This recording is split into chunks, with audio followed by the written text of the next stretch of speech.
Kung titignan mo yung pupuntahan, di pa parang malayo. Pero pag lilingunin mo yung pinanggagalingan, malayo ka na. Hindi mo malalaman kung hindi ka susubok. Ang buhay ay isang malaking sugal. Kung lagi kang takot sumugal sa isang bagay dahil takot kang mawalan, mauubos lang kung anong meron ka. Kung hindi ka mawawalan, hindi ka rin magkakaroon. Kung ano man ang mga desisyon mo ngayon, yun ang magiging buhay mo bukas.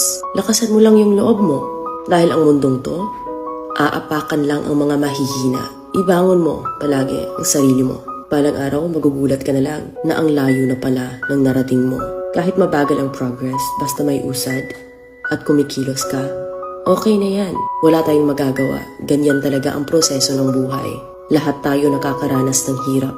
Hindi natin alam kung hanggang kailan tayo dito sa mundo. Kaya mas piliin mo maging mabuting tao. Ang pinakayaman na maituturing natin sa sarili ay ang ating mga pangarap. Kapag handa kang abutin yung mga pangarap mo, hinding-hindi ka maghihirap. Kung lagi kang may pinagdaanan sa buhay or pagsubok, pruweba lang yan na isa kang magiting na sundalo. Sa mga pagsubok, diyan ka aangat, diyan ka babaguhin. Yung tatag mo kung paano ka mag-ayos ng problema. Hindi ka magtatagal sa mundo.